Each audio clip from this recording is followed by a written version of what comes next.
Disiarkan langsung dari studio MNC Conference Hall iNews Tower, Jakarta. Inilah Rakyat Bersuara bersama Aiman Wicaksono.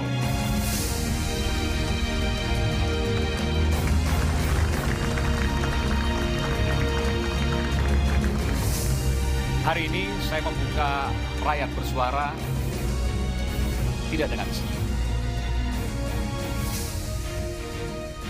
3 bulan Rakyat Bersuara saya selalu buka dengan senyum. Tapi hari ini duka masih terasa. 8 tahun berlalu kasus pembunuhan sadis Vina masih tersisa misteri. Janggal karena sepenggal fakta yang belum terungkap. Mengapa sulit menyingkap kasus kematian Vina? Inikah potret hukum negeri? Saya Aiman Wicaksono. Anda menyaksikan Rakyat Bersuara.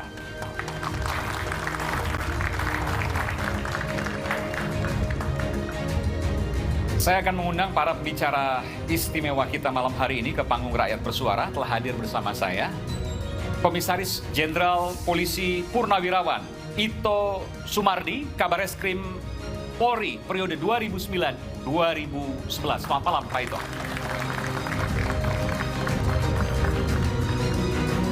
Selamat malam, Pak Ito. Sehat selalu. Selamat malam.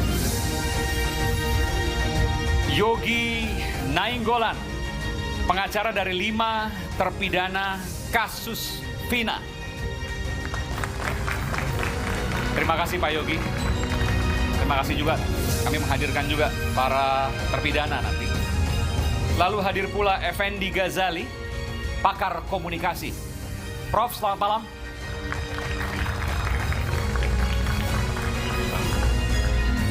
Serta Bung Reza Indragiri, psikolog forensik. Bung Reza, sehat selalu. Pemirsa, ya, saya mencoba untuk menghubungi keluarga para terpidana. Ya. Pak Yogi ini adalah pengacaranya dan saya menghubungi keluarga para terpidana yang saat ini berkumpul di satu tempat di Cirebon, Jawa Barat. Saya akan menyapa mereka eksklusif di Rakyat Bersuara. Selamat malam. Assalamualaikum warahmatullahi wabarakatuh. Bisa ya. Ya, saya lihat di kiri saya. Baik, ini ada 5 orang tua pelaku pembunuhan Vina. Saya harus katakan seperti itu, boleh? Cek. Pak Kosim boleh, Pak Kosim boleh menjawab, betul Pak? Mendengar apa yang saya sampaikan, betul Pak? Pak Kosim? Ya, ini eksklusif pemirsa. Gimana? Ini adalah 5 orang tua pelaku dari pembunuhan Vina yang anak-anak mereka sampai pada detik ini masih berada di dalam penjara. Ya. Yang mendapatkan hukuman seumur hidup. Ya. Saya ke Pak Kosim dulu. Pak Kosim, bisa mendengar saya Pak Kosim? Pak Kosim? Ini wifi-nya siapa sih? Aku pakai wifi. Iya, Pak Kosim. Suara saya apakah terdengar, Aiman, dari iNews, Rakyat Bersuara? Pak Kosim? Selamat malam, Assalamualaikum, Pak Kosim. Tuh, udah mati. Bukan hotspotnya. Iya, kami akan coba menghubungi lagi, pemirsa. Kami akan mencoba menghubungi lagi.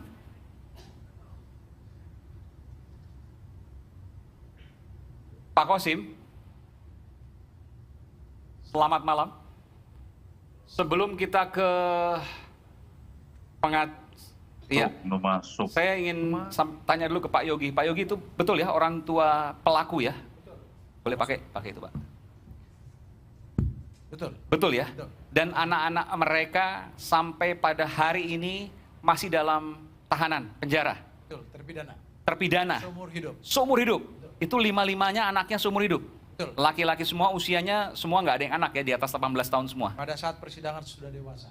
Lebih dekat lagi Pak? Ya. Pada saat persidangan sudah dewasa. Sudah dewasa, kecuali Saka Tatal, betul ya? Yang Masih di bawah umur. Masih di bawah umur, sehingga waktu itu hukumannya 8 tahun. 8 tahun penjara dan Oke. sudah keluar. Oke. Yang 5 ini semuanya seumur hidup. Betul. Dan ini sudah tahap di 5 tambah 2 sebenarnya. Cuman yang saya pegang itu hanya 5. 5, ini 5 ya Pak. Yang menjadi pertanyaan, ini sudah banding, sudah kasasi atau masih di tahap pertama pengadilannya? Jadi untuk putusan tingkat pertama, Ya. kami akan lakukan banding. Namun pada saat putusan banding, kami tidak pernah mendapatkan relas dari pengadilan tinggi, dari pengadilan negeri Cirebon. Maksudnya tidak mendapatkan kopi putusan ya? Pemberitahuan. Oke, maksudnya gimana Pak? Pemberitahuan artinya kalau ada putusan banding, Ya. tentu pengadilan negeri di mana tempat mengadili perkara pertama, maka harus mengirimkan kepada kami sebagai lawyernya. Oke. Tapi kami tidak pernah mendapatkan. Jadi nggak tahu hukumannya apa ya dibanding? Informasi yang kami dapat dari lawyer yang lain dikuatkan. Artinya tetap seumur hidup. Ya, baru kami ketahui setelah waktu kami untuk kasasi habis.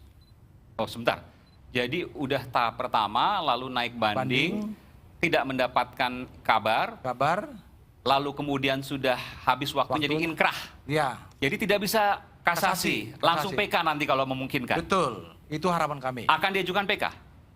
Akan diajukan PK. Makanya forum ini perlu ada satu pencerahan kepada Oke. nanti semua pihak supaya nanti latar belakang kasus ini tidak misteri. Oke. Saya boleh tahu nggak Pak, kalau PK itu kan harus ada novum, bukti Betul. baru. Betul. Apa bukti barunya, novumnya? Jadi begini, kami melihat persoalan ini sebenarnya persoalan sederhana. Ya. Persoalan kecelakaan lalu lintas tunggal. Oke. Tapi ditarik menjadi kriminal. Nah ini menjadi permasalahan. Tapi kan ada yang meninggal Pak. Betul. Dan ada proses forensik ya, yang otopsi yang menunjukkan bahwa ada kekerasan seksual di sana. Nah ini yang perlu saya jelaskan.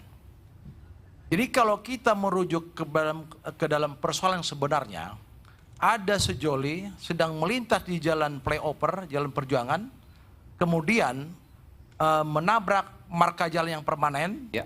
terhempas mereka ke aspal, lalu di tengah-tengah marka permanen itu ada berdiri lampu penerangan jalan. Ya. Tentu untuk menopang lampu penerangan jalan itu ada bautnya. Oke. Di baut itu ditemukan ada bercak darah dan potongan daging. Ya. Itu yang ditemukan oleh polisi lalu lintas. Berarti ada kecelakaan. Nah, hanya saja ini kan orang tua daripada si Eki yang notabene anggota kepolisian Resort Cirebon Kota Ya. yang berdinas di narkoba. Anaknya itu pernah berkonflik dengan geng motor Oke. sebulan sebelumnya. Sehingga terasumsi dia bahwa peristiwa yang di flyover jalan perjuangan itu terkesan ada eksiden di luar daripada kecelakaan lalu lintas. Dari geng motor tersebut yang berkonflik dengan Eki, itu Betul. versi Anda ya? Oke. Jadi sedangkan klien kami yang 5 orang ditambah yang lain di malam kejadian, tolong dicatat nih, di malam kejadian mereka berada di satu gang bakti di depan rumahnya Ibu Nining, dan itu sudah kami telusuri. Si pelaku-pelaku ini yang dikatakan. Betul, bersama dengan yang lainnya, termasuk anaknya Pak RT. Jauh dari TKP. Jauh dari ada kurang lebih 1 kilometer. Oke. Jadi impossible. Lalu karena anak-anak muda ini bersuara agak keras mengganggu si pemilik rumah Ibu Nining, terasa gaduh. Maka mereka diminta untuk meninggalkan tempat. Lalu berpindah ke rumahnya Pak RT yang notabene di dalam kumpulan anak-anak muda itu ada putranya satu bernama KP. Pindah mereka ke sana sampai esok paginya. Artinya ada 2 titik mereka tempati, satu di depannya rumah Ibu Nining, satu di rumah Pak RT. Sedangkan peristiwanya terjadi di malam itu di tempat yang lain. Itu dulu latar belakangnya. Berapa jauh itu? Antara mana? Antara tempat si orang yang tadi, Ya. si pelaku-pelaku ini ya, Ya. dengan TKP yang Bapak katakan kecelakaan. Ini versi Bapak sekali lagi. Ada kurang lebih 1 kilometer. 1 kilometer. Oke, artinya nggak jauh Pak. Oke. Ya, oke. Baik, terus?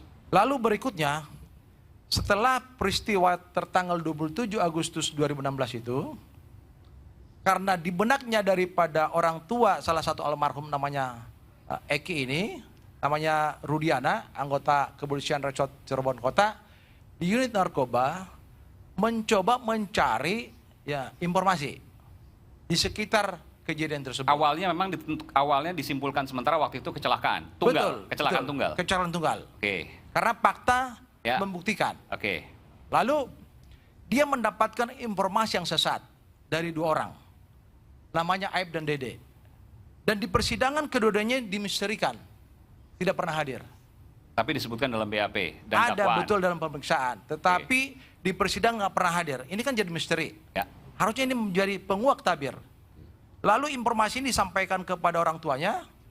Orang tuanya 3 hari kemudian melakukan action penangkapan terhadap mereka-mereka.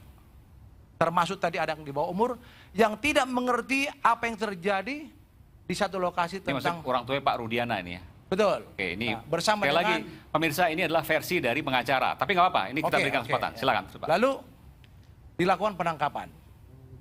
Dibawa ke unit narkoba, bukan diserahkan ke unit reskrim. Di situ terjadi penganiayaan seperti gambar yang tersiar di media sebelum kami ditunjuk sebagai lawyernya. Kami ditunjuk sebagai lawyer ketika ini kasus sudah viral di Cirebon. Berapa bulan setelah kejadian tuh? Dari 27 Agustus. Kejadian Kami 27 Agustus ditunjuk ya? itu kurang lebih 1 bulan kemudian. Baik. Dan kasusnya dilimpahkan ke Polda Jabar. Lalu sebagai bentuk daripada apresiasi kami telah ditunjuk, kami datang ke Polda Jabar dan diterima dengan baik. Kami minta agar diperlihatkan klien kami kepada kami dan Polda Jabar sangat proaktif. Mereka dibawa dari tahanan, diperlihatkan kepada kami dan kami sampaikan bahwa kami adalah lawyer yang ditunjuk oleh keluarga. Oh, yang nanganin waktu itu bukan Polres Cirebon, tapi Polda Jabar. Awalnya Polresta Cirebon. Oke. Tapi karena kasus itu sudah viral di media, Ya. termasuk juga gambar-gambar yang menyangkut tubuh mereka sudah viral, maka Ditarik. demi keamanan kepolisian Resort Cirebon Kota, mungkin itu filosofinya, lalu ditarik penanganannya ke Polda Jabar. Oke, jadi kalau selama ini disebutkan bahwa yang menangani kasus Polresta Cirebon salah itu ya? Awalnya, Awalnya betul, tapi kan ketika sampai ke kejaksaan, pengadilan yang mengawalkan Polda Jabar waktu itu. Betul. Baik, oke. Ini fakta baru nih karena yang kemudian dikejar waktu itu adalah Kapolresta Cirebon, ya. boleh saya lanjutkan? Silakan. Oke. Artinya itu fakta yang salah, itu satu hal. Baik, silakan Pak. Lalu setelah kami dipertemukan dengan klien, secara jelas dan faktual, di wajahnya mereka masih banyak luka-luka, walaupun sudah ada mengering, termasuk juga di bagian tubuhnya. Kami tanya, ini apa penyebabnya? Kami telah mendapatkan penyiksaan yang masif selama berada di kepolisian Resort Cirebon Kota, termasuk di unit narkoba. Sehingga berapa hari berselang dari penyidik menghubungi kami untuk dilakukan pemeriksaan tambahan. Kami hadir mendampingi dan pertanyaan yang biasa dilakukan oleh penyidik kepada tersangka apabila ada limpahan daripada kepolisian yang lain, di mana mereka sudah pernah dilakukan pemeriksaan terdahulu, mereka mengatakan akan mencabut BAP yang dibuat terdahulu, karena itu tidak pernah mereka lakukan.